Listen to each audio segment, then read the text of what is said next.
Hello everyone and welcome to WGBS TV Live, brought to you by SupermanHomepage.com, the #1 Superman fan site in the world. In this, our September 4th, 2018 show, we're going to be covering a range of topics, including the segments that we forgot to do last week for the monthly Big Question and Super Secret Soundbite.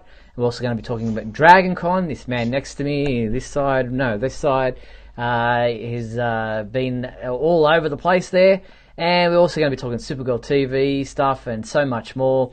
And we're going to be turning to you to take your questions and comments on any particular Superman topic or Supergirl topic you would like to discuss. And to let you know how all this works and how you can get involved in tonight's show, let me introduce you to the man next to me, my co-host, Michael Bailey. Hey, Mike. Hey, Steve. Now, since WGBS Live is all about Superman, we want to hear from the Superman fans that are watching us live on Facebook. So around the halfway mark of the show, and if we don't have too much on the docket, we'll start taking your calls. To do this, you'll need Skype. Get on Skype, find Superman homepage, and message us that you'd like to join us on the show. Wait for us to reply, so please don't call in before that, and we'll try to get you on the show. And when you get on, please remember to turn down all the sound in the background, because we are on a slight delay because I have a potty mouth and Steve is just trying to prevent embarrassment for the homepage. Yes. Something along those lines anyway. Now, for those of you tuning in live via our Facebook feed to watch tonight's show, next to that video, below that video, we invite you to join in our comments section where you can ask questions and comment on everything that we're discussing here on tonight's program, and Michael and I will keep an eye on those comments throughout the show. And a huge thank you to our sponsors and patrons, Tina Murray, Douglas Meacham and Henry Bernstein. Well, Michael, it's been a busy weekend, or couple of days, few days for you. You've been at Dragon Con there in Atlanta, Georgia, where you've been not only hosting and participating in panels, but you've also been a star on morning TV show. Yeah, Phil from the local Fox affiliate here in Atlanta. He's their travel guy. He goes around Atlanta and the Metro Atlanta area doing stories on things. And Dragon Con, I think last year they had like 87,000 people there. So, when you get enough, kind of geeks and nerds and fans in one place spending, hundreds of thousands of dollars in a weekend, that gets people's attention. But I was approached by the media coordinators of Dragon Con, since it's Superman's 80th birthday this year, would I be willing to do some press? And I really wasn't expecting much, but hey, this happened, and it was a nice little 5-minute segment. And sorry, I just noticed because we're on a delay that you're playing the video, and apparently I am not done with the gym. But no, this was a lot of fun. The weirdest thing about that, though, was that somebody that morning got paid to sit there on a computer and type down Michael Bailey, Superman expert, and so that they could put them. Someone got paid to do that, and I don't know how to feel about that. But Phil was a really nice guy. The guys you see behind me, the Superman cosplayers, were super nice guys, no pun intended. They had some really great costumes. So, no, it was a lot of fun. That was an interesting way to kick off the con. Yeah, nice. And it was great that you mentioned the Superman homepage, and you were telling me off air before we started that some of those cosplayers, having heard that you were part of the Superman homepage, were like, oh, wow, and started really kind of opening up the fact that they'd visited the site and had been fans of the site for a while. Yeah, I mean, and I found that through the course of the weekend. In fact, one of the guys commented on the homepage where you posted the thing that he was at the show, and it's just I guess it just shows that we've been around for over 20 years now, so people are familiar with us. So I guess if you say the name, people react to that. The person that was helping Gail Simone, when I was doing a panel with her and a couple other Superman creators, I was moderating that. He was just like, "Oh yeah, the Superman homepage." And they were when I met Gail privately at her table later, she was just curious about how the homepage started. So I got to tell that story. Oh, so, nice. it is out there. Very cool. Well, so as I mentioned, that you participated and hosted a number of panels. What were some of the panels that you were most happy with, and how many of them were there? Well, I technically did a grand total of 12 over the course of the weekend, which is not as much as some. I knew some of my friends were like doing 20, but mine all seemed to be bunched together. It's like there was a lot on the first day, a lot on the second day, and it was kind of spread throughout after that.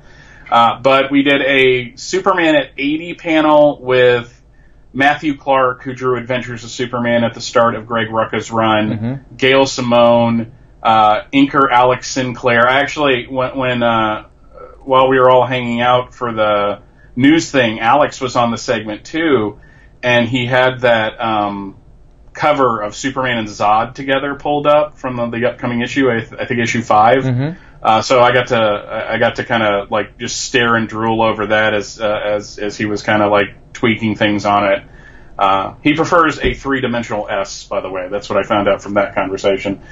But Alex Sinclair and a creator named Tom Zoller, who did a series called Love and Capes, which is a love letter to Superman. It was a really great series. And we were in one of the larger ballrooms of the con, and that thing filled up. I mean, there were some excited Superman fans that had to wait outside in the Georgia heat because they lined them up outside for some reason.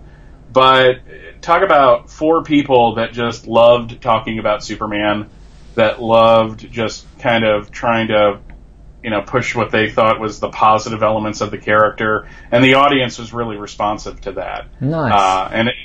And as a moderator, your job is to ask them questions and just get out of the way and let the creators talk.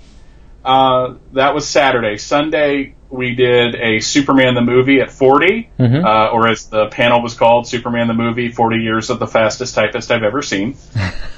And it was me and a couple other guys. One of them was it was Father Brian Smalls. I didn't get what denomination he was, but he was a religious person of some sort, and he really brought a lot to the table as far as the spiritual elements of Superman the Movie, but we just sat there and gushed over Superman the Movie for an hour. Nice. And the way Dragon Con works is that if you're doing the panel right, the audience is chiming in as well, so we had a lot of that.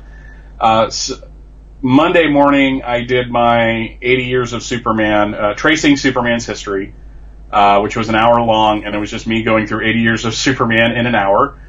Which I did right on the dot. It was, I thought I was going to run over, but it didn't happen. And I had a PowerPoint presentation, and that was a really cool one because it wasn't really like full up, but the people there were really into like the history. And watching the audience, you can tell the parts that people knew and the parts that people were learning for the first time. Okay. But I think the best one, oddly enough, was the Lois and Clark at 25. Panel that was the last panel I did for the con, because it was me and two other guys named Michael, so it was 3 guys named Mike talking about Lois and Clark, and the room was packed. And the most interesting part of the panel is that we're talking about different elements: Dean Cain, Terry Hatcher, the villains, etc., etc. But at one point, I was like, favorite episodes, and people in the audience were calling out their favorite episodes, and I go, least favorite episodes. No one said anything. It was just like, okay, everyone here loves the show so much that they just don't want to talk about the negative parts of it. So it's like the anti-internet in that room. Wow. Where everyone was just there to just kind of talk about the positives of it. And real heavy female audience, which makes sense because Lois and Clark's audience was always kind of heavy on that. So it was just lots of fun to be up on the stage but really sharing things with Superman fans, and getting to see different, like a whole bunch of different ones, and not just the same types of people coming. I mean, there were certain people that came to all the panels, but mostly it was just like there were people that loved the movie, and there were people that loved the TV show, and it was just a lot of fun. Cool. it was exhausting because Monday it was 4 panels in a row starting at 8:30. So I was just by the end of it, my wife Rachel and I were going back over to the dealer's room before we went home, and my voice was just shot. So, but yeah, it was a lot of fun, and people, every time I mentioned that I was we were talking about this before, every time I mentioned I was part of the homepage, there was nods and smiles in the audience. So nice. Yes, I pimped us. Very cool. A couple of people in the comments are asking, did you get any nice swag from the con? No, we didn't have a whole lot of money for that, and basically, it used to be that Dragon Con was where I would go buy a lot of stuff, but I didn't really pick anything up this year. My wife got me, I got her a couple little things, because our tradition is we always get each other something at the con, and she got me some decorative stickers for my laptop. Nice. But there was a DC Boutique booth there that was giving away posters for Superman. It was the poster to Superman #1 by Ivan Reis, but by the time I managed to get over there, they were all gone. But the DC Boutique was really nice T-shirts, and it looked like exclusive covers to there was Action Comics #1000, there was Man of Steel #1, a lot of Batman and Justice League stuff too. So there was some cool stuff to buy. I think the dealer's room on the 2 floors was 25% Funko Pops, because everyone seemed to be selling those. But Dragon Con's a good place to go shopping because it really literally has everything. There's comics dealers, there's people selling kilts, there's people selling corsets, there's people selling cosplay stuff. So it's a lot of fun. It's huge. It's unlike any other con there is. But it is pretty much the most fun you'll have on Labor Day weekend. Nice. I'm glad you enjoyed it, and I'm glad everything was successful for you and ran smoothly. So we're glad you're back home and that everything went well. Yes, I will try not to fall asleep during this because wore you out. I'm tired.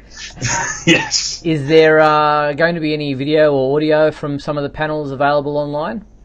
All 4 of the panels will have audio over the course of the month. I tried working on it today, but I kept nodding off at the desk because I was just kind of worn out. But I recorded all 4 of those panels because I don't really do video all that much. Yeah. I think at some point there might be video for the Superman the Superman the movie one, because a friend of mine named Michael French runs a YouTube channel called Retro Blasting, and he was filming it. So if that pops up, I'll post a link and we'll get all that. But as soon as I got anything out there, I'll let y'all know. Sounds cool. All right. Well, last week I spaced out on doing the regular monthly segments that we do at the end of each month. So before we go any further, we should tackle those. So let's start off with which do we like to do first? We like to do the big question segment of the show. And last month, the question, or the month before actually, the question that we asked was, what did you think of the Death of Superman animated movie? Before I get into the answers, here is the little promo that we do before this segment. Let's start with the big question.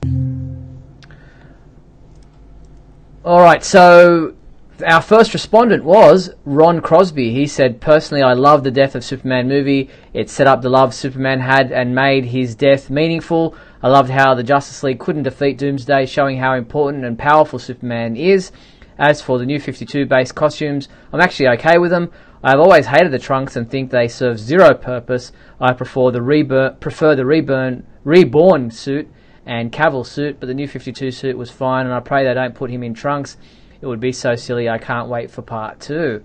Well, thank you, Ron. Thanks for sharing your opinion with us. John Patrick Van Pelt wrote, I love it because I like how they used one of the classic Superman the movie quotes in the film. I also like that it's the same producer who helped put Superman the animated series on TV.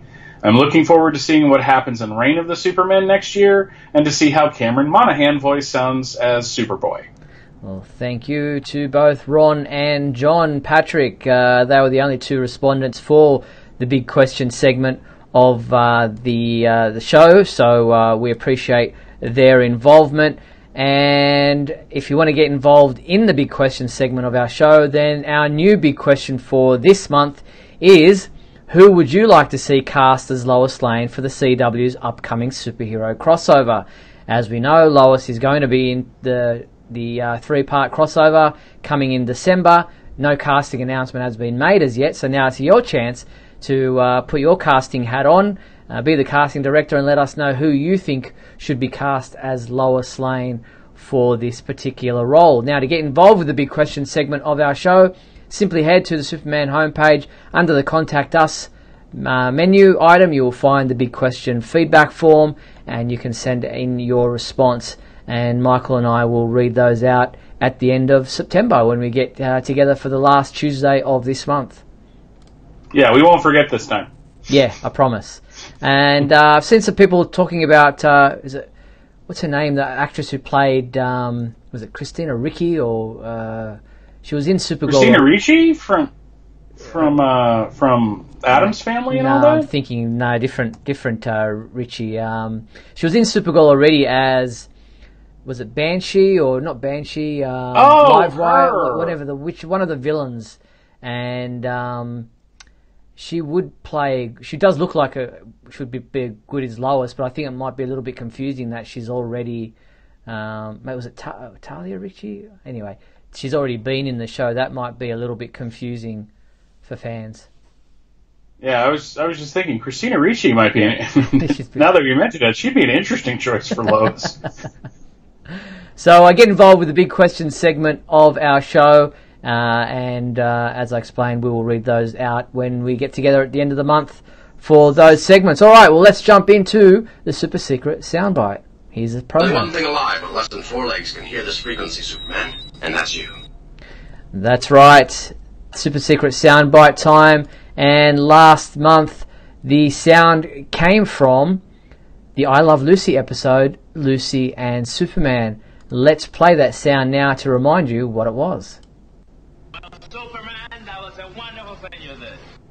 Yeah, Superman, that was a wonderful thing you did. That is from the I Love Lucy episode, Lucy and Superman. And how many people guessed it right, Mike? How many did guess it right? That wasn't in the thing you sent me. Oh, okay. Well, 5 people guessed it right. Oh, yes. Yeah, it was. There it was. I'm sorry. I was looking for a number, not names. Yeah, 5 people got it right. David Steele, Mike Zumo, Billy Hogan, John Krant, and John Rinaldi all guessed it successfully.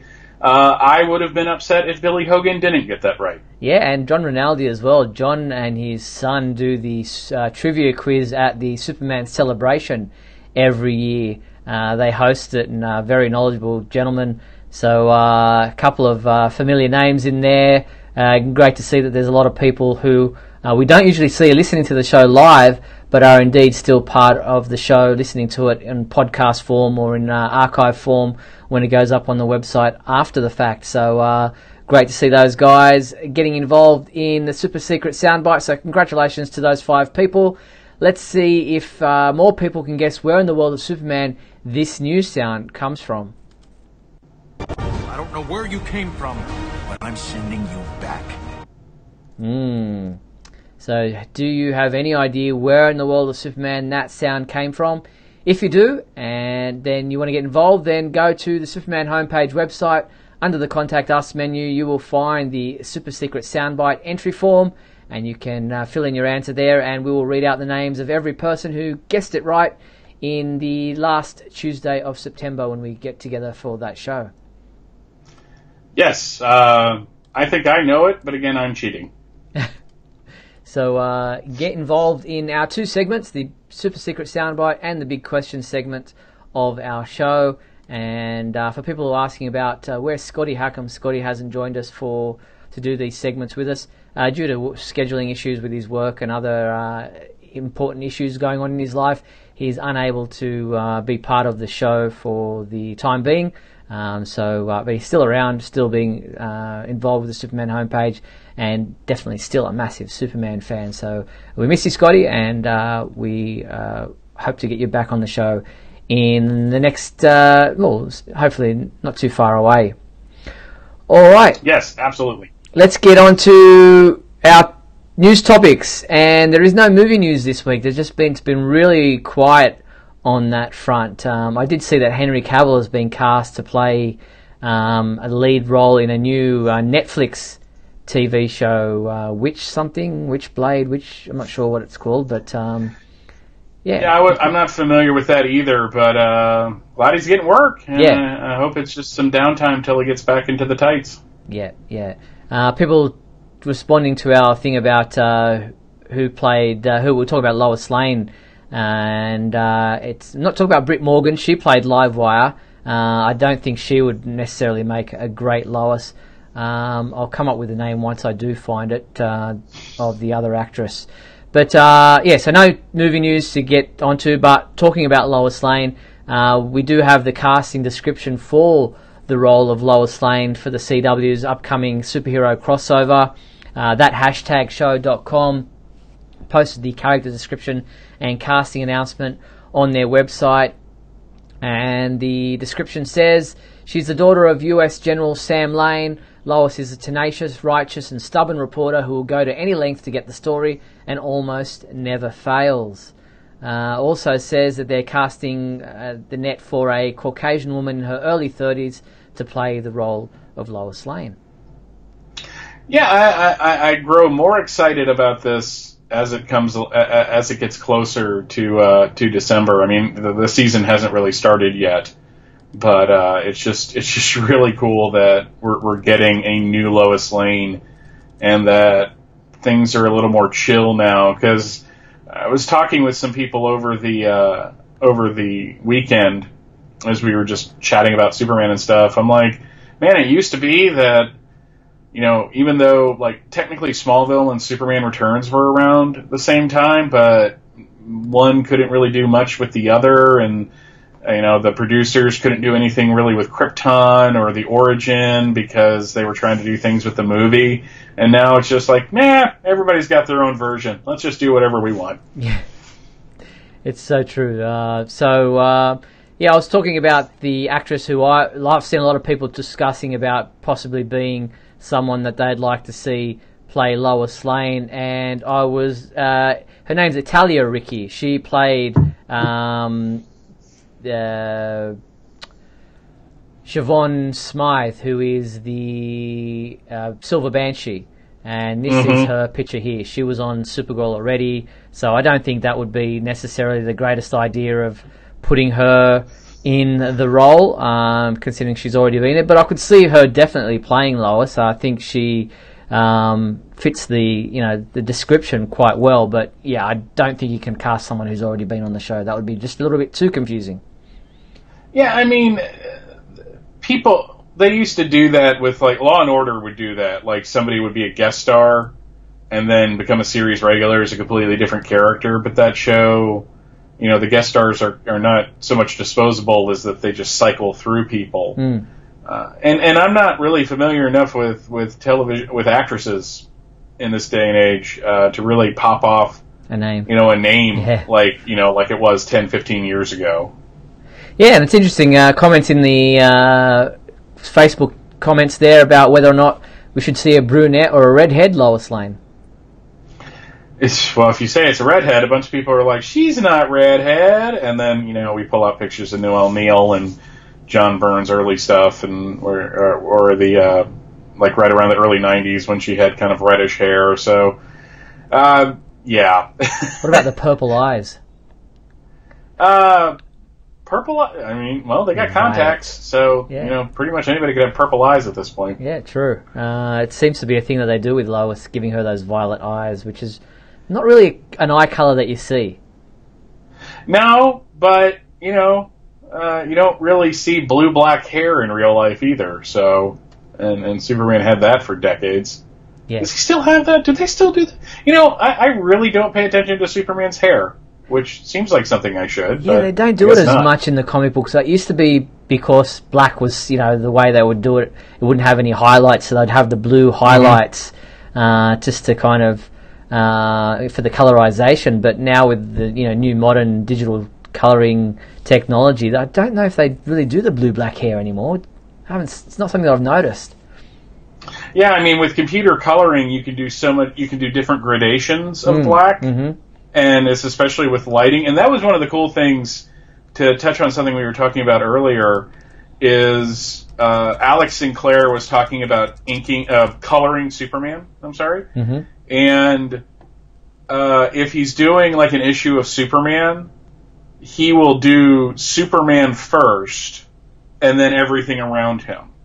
And there, it's really making Superman's costume pop, like the colors of it. Yep. But if he's doing something with the Justice League, he almost mutes Superman a little bit because there's so much color around him. He doesn't want the character to get lost. And it was really cool just kind of hearing, because coloring is not something, we talk about art, especially in the reviews and such. We talk about art, we talk about writing, but coloring is just one of those blind spots with me. So it was really cool hearing somebody who's, one, really good at their job. Alex Sinclair is an excellent colorist. It was just kind of neat to hear his thought process on Superman. Cool. There's just a couple images there in the bottom right-hand corner of your screen of the blue-black hair.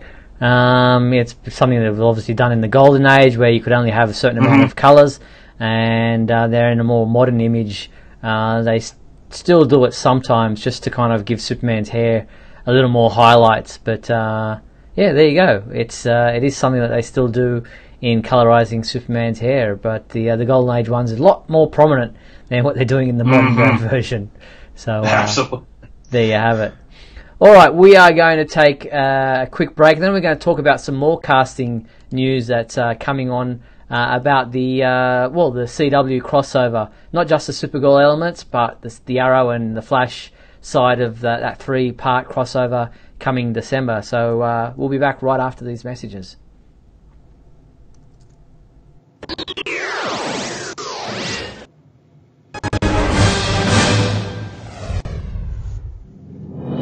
Look, up in the sky. It's a bird. It's a plane. No, it's SupermanHomepage.com, the #1 Superman fan site in the world. SupermanHomepage.com, covering the world of Superman from the 1930s to today. News, reviews, rumors, and reports. Superman, everything you ever wanted to know about the Man of Steel and more. SupermanHomepage.com. Thanks, Superman Homepage, for all the support over the years. I really appreciate it. I'm Matt Balmer, the voice of Superman in Superman Unbound, and this is the Superman Homepage. Right here on Superman Homepage. We'll be back in a moment with the exciting climax of today's episode. So stand by. Faster than a bursting bubble. Cleaner than a whistle. It's me, the Soaky Kid, with 2 brand new Soaky Fun Bath characters, Superman and Tennessee Tuxedo. Tennessee, penguins can't fly. I happen to be skydiving. Without a parachute? I knew I forgot something. Thanks, Superman. Look, 2 brand new Soaky toys. Great stars, it's me, Superman. And me, Tennessee Tuxedo. Time to wash up. Up, up, and away! Soaky soaks you clean in oceans full of fun. Scrubbly, bubbly, flippity, floppity. Clean before you're done. Soaky soaks you clean, and every girl and boy gets a toy. When it's empty, it's a toy. This picture of the Soaky Kid proves we're real Soaky toys. Bath time is fun with the new Soaky Superman and Tennessee Tuxedo. More fun than...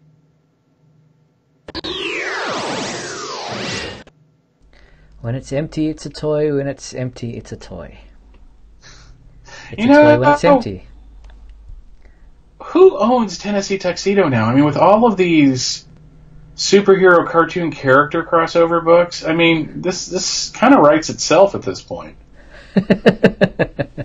There you have it. All right, as I mentioned before the break, there are some more Kryptonian casting news.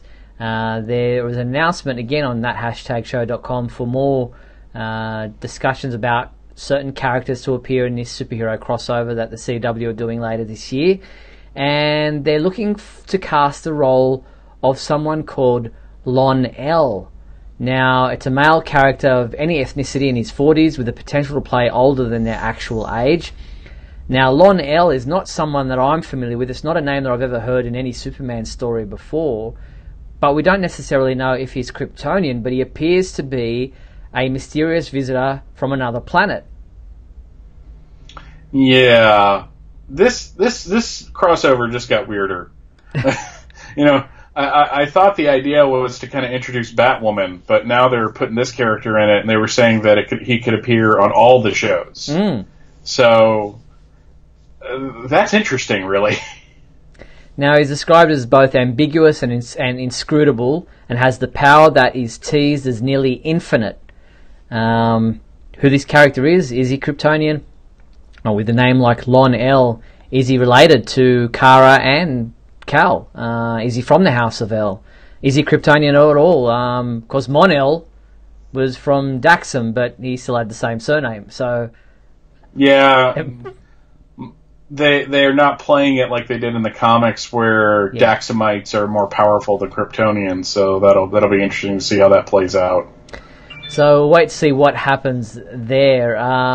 Another character they're introducing is Dr. Elias Kern, described as a psychiatrist with his own mental health problems. Dr. Kern is a brutal sociopath who appears to be starting to lose grip on reality. And now this is a male in his 30s, but open ethnicity to play this role.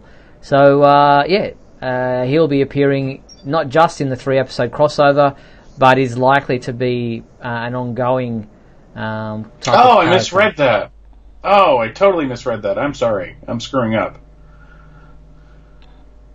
What did you miss?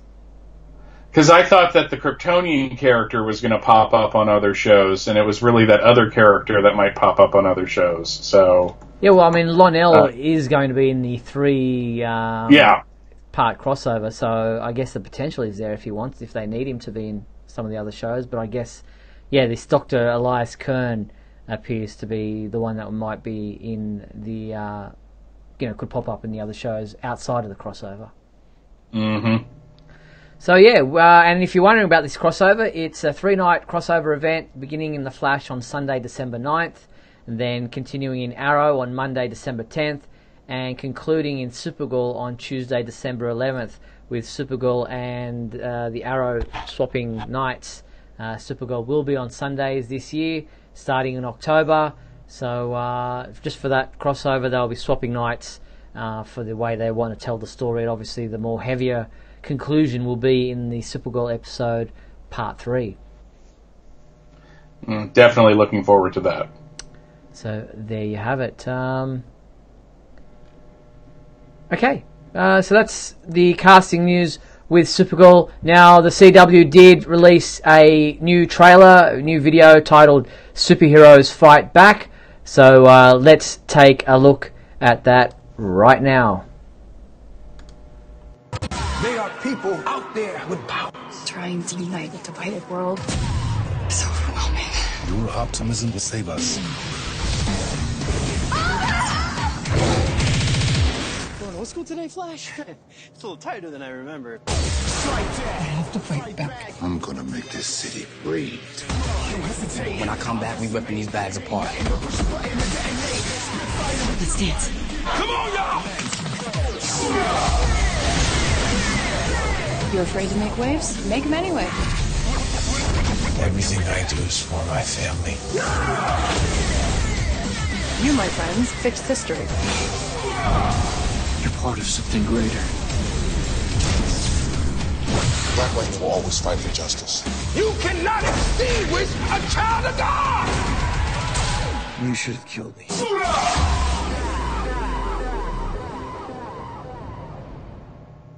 So there you have it. That is the trailer that they released this past week. Not a lot of Supergirl footage in there other than Alex saying, "Let's dance." Not a lot of new footage for Supergirl fans to really sink their teeth into.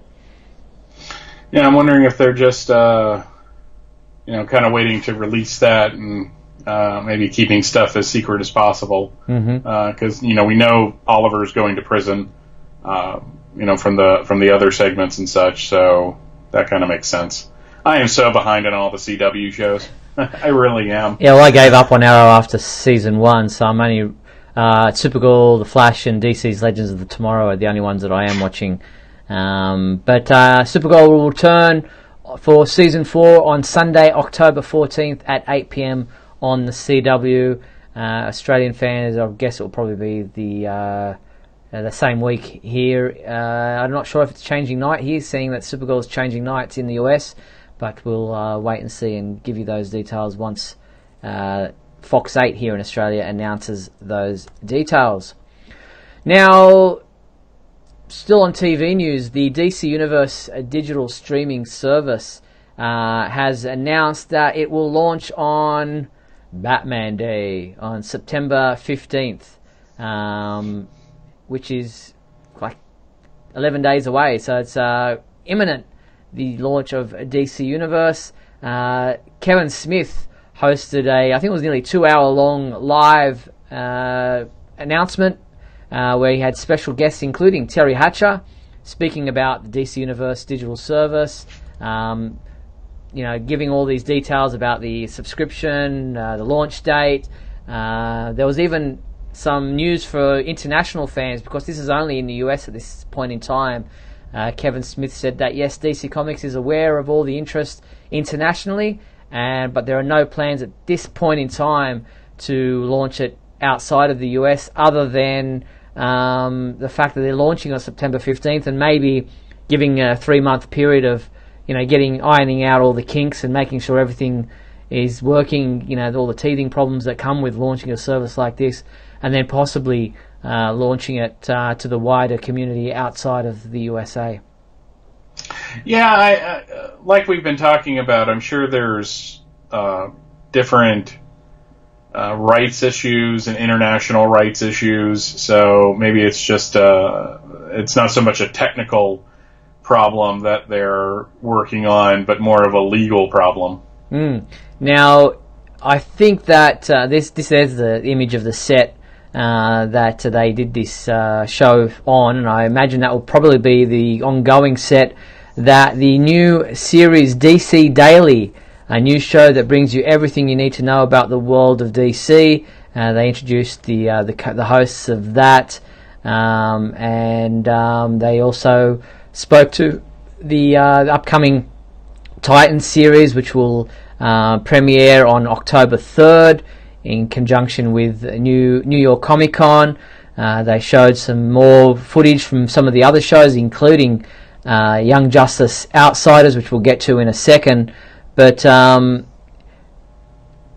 $75, it's not a very expensive subscription service. $75 a year.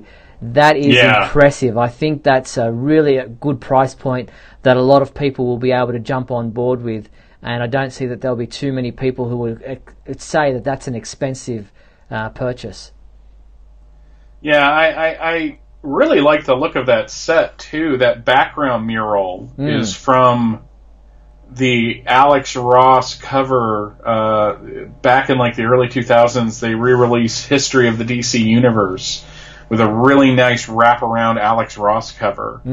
And they took a segment of that for that back mural, and there's a Superman pinball game that I desperately now want to play because I like pinball and it's Superman. But the only thing I don't like, are we really going to have the Kryptonite spear on the set? Really? What do you think that puts? Isn't that not welcoming to Superman to have the element that can kill him out in the room all the time? I know, it's a bit sad. But speaking of Young Justice, DC Universe subscribers or members will be able to watch the first 2 seasons of Young Justice starting on the launch day of DC Universe. So on September 15th, you'll be able to catch up and rewatch all the first 2 seasons of Young Justice while you await the Young Justice Outsiders debut in 2019. So that's still a couple of months away, which gives you plenty of time to catch up and rewatch seasons 1 and 2 of Young Justice. Many of the comic books will be on there straight away on the premiere date, including the first appearances of Batman, Superman and Wonder Woman. So many more comic books that you'll be able to read through the DC Universe digital service, and they've got a nice kind of guided viewing process where it just goes from panel to panel so that it's kind of like a nice way of reading it. It's almost not animated, but it saves you from having to kind of pan around yourself. It does it automatically for you, similar to what you do on the iPad or any other tablet that you might use for Comixology. I have found for like the animated books from the 90s, like the Batman Adventures book and the Superman Adventures book, that is almost the best way to look at those, because you really appreciate the art. One, it's kind of like an animation cell to begin with, but two, for some reason, it just pops better than certain other books. Oddly enough, I don't use that. I don't use the guided view all that much. Oh, really? I I use it all the time. I like looking at the page. I mean, it's just maybe I'm just, hey, everyone get off my lawn, and I didn't fight no WW2 to use guided view, but it's just, I know it's a personal thing, but I've got a friend that just loves it. Like that's the way he likes to read comics now. So it's nice that there's an option there, but it's just weird that like I went like all in on digital, but that's my bridge too far apparently. Which is interesting, because the old way they used to do it before the updates and before newer devices was you'd get the full page, then you'd go into panel 1, panel 2, panel 3, or however they do it, and then it would be full page again, and then next full page, and then zooming in. So each time you touched it, you still get that full page element, but some of the, depending on the size of your screen that you're reading on, some of the word balloons are a little bit too small when you're just on full page and full page only. It does annoy me though when guided view goes out of order, and so you're reading the word balloons and you're going, oh, hang on, and then somebody didn't program it right and it skipped one, and then that's annoying. But that doesn't happen too often. Yeah, that's interesting. I didn't know that it made mistakes like that. You would think, it's following the story. So it seems like because in all honesty, this Death of Superman book is the first like digital first book I've ever read. Okay. So I didn't realize that when you read it, it sticks you like that. And I'm like, this is okay. I just am used to, like, when Smallville season 11 was coming out, I'd buy the comics, the paper books. Yeah. So those are, in like a proper comic page. So I didn't realize that they did that differently. Yeah. So it's Injustice 2, The Death of Superman, and some of the other digital firsts. Yeah, you have to. It's landscape mode. So you turn your iPad or your tablet sideways and read it that way. Funnily enough, I don't do guided view on those because they're landscape mode. I just go full page mode on the digital first ones. One of those quirks. Yeah, I don't know why. All right, so some of the other things. John Barrowman, who is on the Arrow TV series, big Superman fan. When he's asked, which character is his favourite, he said, Superman's the man as far as he's concerned, and he's a real comic book geek. He was cool. Let me tell you something about John Barrowman. John Barrowman loves Dragon Con. Okay. He is there every year, and he does panels. He usually walks around in a TARDIS dress, or a dress that has the TARDIS on it. And that man loves being around fans, and he is super inclusive. And so the fact that now that I know he loves Superman, that just makes it all the better. But there is no better like celebrity ambassador for that convention than John Barrowman. So it's really cool that you bring that up. So there you have it. That video of that live streaming event is still available, both Facebook, YouTube, Twitch, and all these other different places that DC do their stuff. So I kind of had it in the background while I was doing some work, and anytime I thought that might be interesting, I'd switch over and have a look at what they were talking about for the visual. When Terry Hatcher came on, and when Barrowman was talking about Superman, and when they were looking at some of the other things that Jim Lee was drawing live there on the set, I'd keep flicking back and forth while I had it in the background. So it was a quite lengthy event, and well worth having a look at. especially now that it's archived and online for you to watch and forward through and do whatever you like with. But as I mentioned, they did show a new clip from Young Justice Outsiders, with Nightwing and Oracle infiltrating a secret metahuman lab run by the mysterious Bedlam. So let's check that out for you, if I've got it ready for you right now.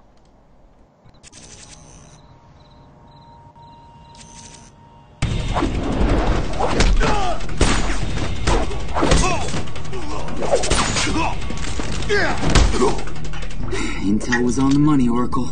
Of course.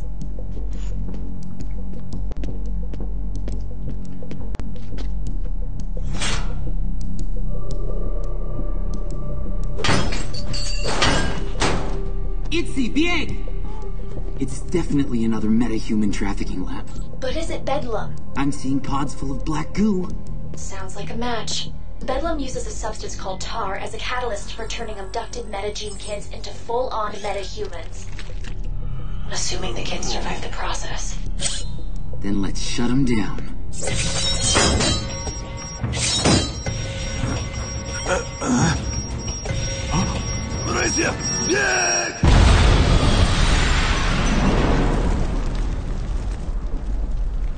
Nightwing? Nightwing, do you read? Worried about me?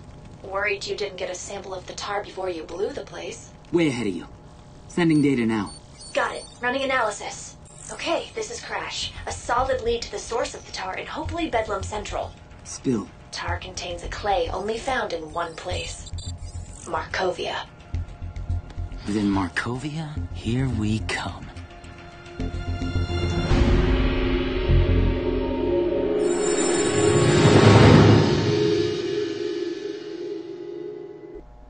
So there it is, coming to the DC Universe digital subscription service, and you can pre-order now at dcuniverse.com. So it looks as serious as ever. Yeah, I was about to say that's very. I love the animation style. Yeah. I really do. It's got kind of it's traditional, but it's got elements of like anime in it, and I like the effect of Oracle's voice. In his communicator. I guess that's an undercover costume, because I can't see that being like Nightwing's official costume for the show. So, heaps of exciting stuff for the DC Universe subscription service. I wrote my recent column for the Big Blue Report, our twice monthly newsletter from the Superman homepage, all about the DC Universe service, and now I'm pretty envious of everybody there in the US who can subscribe to it straight away. It sounds like something that I would definitely be on board with. If that's the going price rate, I imagine they'll probably double the price when they bring it here to Australia. I don't know. What's the Australian dollar compared to the American dollar at this point? Fluctuates. I was about to say, if you guys have a stronger dollar, it might be technically cheaper for you. Yeah, no, not going to happen. than it is for us. Not going to happen. No, these aren't like the comics, Steve. They can just port this digitally. It's not like they have to ship it to you. So. Yeah, still doesn't matter. I think we pay a higher price for digital as well. It's just ridiculous. They think that we have no idea what's going on. They don't realize the world's a small place, and it's easy to check online to see what the price comparisons are, even with international price, money differences, exchange rates, and what have you. But anyway, we won't go into the monetary issues of living in Australia right now. For fans of thrill rides, there was a announcement this week from Missouri. Six Flags there have announced that a breathtaking new thrill ride is coming in 2019, Supergirl. The attraction will see fans soar nearly 7 stories high through the sky in an open-air vehicle, drawing on DC's Supergirl's powers of stamina and strength. Thrill seekers spin and tilt while suspended from the massive whirling wheel. And I've got a video here to show you, Michael, so that you can see if this would be something that I know you wouldn't want to ride, but nevertheless might want to have a look at. You remember that I hate roller coasters. How nice, yeah. Well, it's not a roller coaster as such. Have a look. Six Flags St. Louis introduces DC's Supergirl. Soar nearly 7 stories in the air as you're launched into a high-speed spin with your feet dangling and your heart pounding.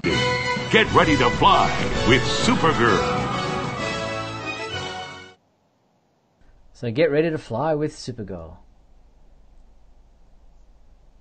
I'm not sure if Michael's really... I think we've lost Michael. He's kind of... He's stunned. I was just kind of fascinated by the... So basically, they took a merry-go-round and just put it on its end. Is that what I'm getting from this? And then put it up to 11.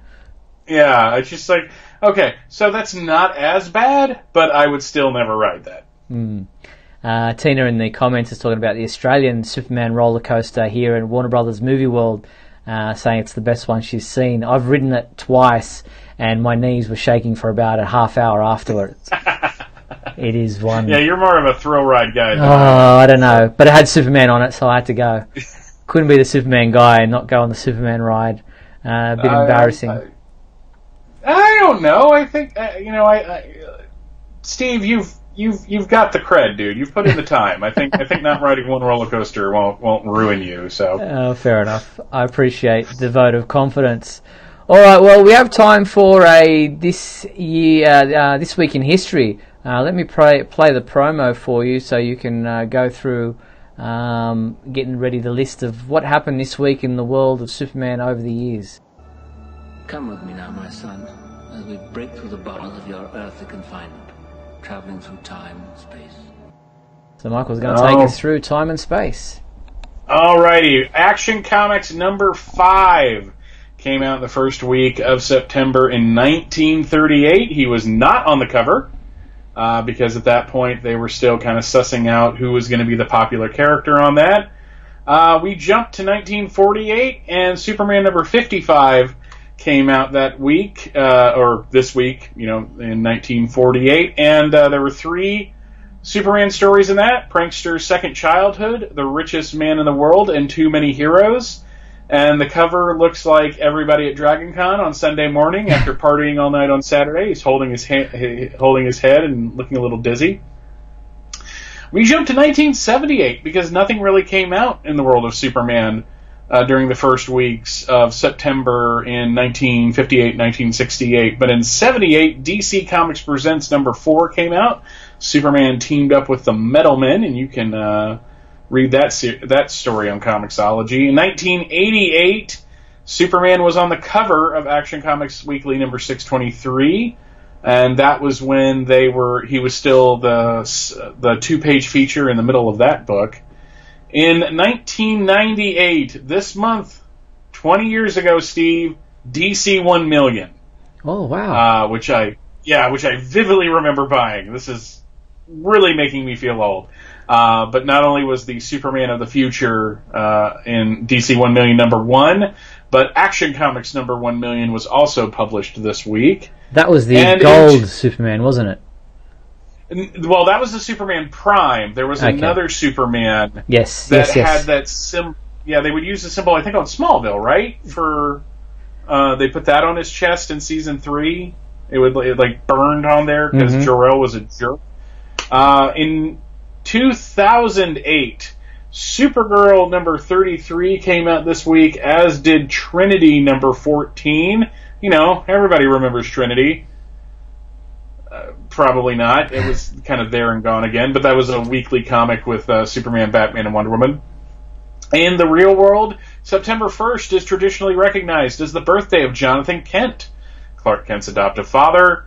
September 5th, George Lazenby, Jor-El in the Superboy TV series, born in... you're going to have to help me with that one, sir. Queanbeyan? New South Wales, Australia? Queanbeyan. Okay, Queanbeyan, thank you. Wow, embarrassed myself in front of somebody from Australia. September 16th, Justin Whalen, who's Jimmy Olsen 2.0 on Lois and Clark, was born in 1974. September 6th, Superman, the animated series, made its debut on Kids WB in 1996. And on September 8th, 1973, the Super Friends debuted on ABC TV and started and would not go off the air in one form or another until 1986. Very cool. So that is this week in history. Now, on the Superman homepage this past week, we launched the new edition of the Super Trivia Quiz, a monthly quiz that we do on our website and have been doing for many years. And this month's 3 questions, and I don't want you to respond in the comments here on Facebook and give away the answers, but the 3 questions for this month are: in which comic book story was the power of soul vision introduced to the Superman mythos? What is Perry White's wife's name? And what was the name of the company Jerry Siegel and Joe Shuster sold the rights to Superman to? No, it's not DC Comics. It's a different name, and it's an interesting one. So there are the 3 questions for the Super Trivia Quiz for this month. Go to the Superman homepage. Under the Favorites menu, you'll find the Super Trivia Quiz, where you'll be able to put in your response to each of those 3 questions, and we will post the names of each person who guesses it right, or guesses them correctly, in the next month's Super Trivia Quiz, which will be updated at the beginning of October. So get involved. You've got September to get involved in the Super Trivia Quiz out on our website now. I'm guessing you know the answer. Yeah, I actually, the only reason I know number 3 off the top of my head is that presentation I did over the weekend. Okay. Because I had been doing some research, and I was just like, I actually kind of know that, which is weird because the name of the company is not the name of on the check. Yes. That they wrote to him. So that's a really good one because that's kind of a trick question, and I like it as a trivia guy. Mm-hmm. So there you have it. Well, that pretty much brings us to the end of tonight's program, but before we do sign off, I'd like to thank everyone for watching tonight's episode of WGBS TV Live, and thank everyone who was in the comments on Facebook participating in the show as we've gone along live, and a big thank you to you, my co-host Michael Bailey. Welcome back from DragonCon. Glad to have you back. Yeah, I'll be rested next week, Steve, but it's a pleasure as always.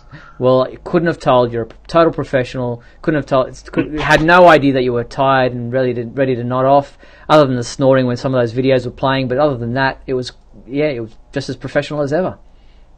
Yeah, I can't blame that on the dog this time, so we'll go on with that. And a huge thank you to our sponsors and patrons, Tina Murray, Douglas Meacham and Henry Bernstein. If you want to sponsor the Superman homepage, you can do it for as little as $3. Just head to patreon.com/Superman homepage. Now, the complete 1-hour video of tonight's show will remain available on the Superman homepage website and our Facebook page if you'd like to watch it back or perhaps miss part of the show.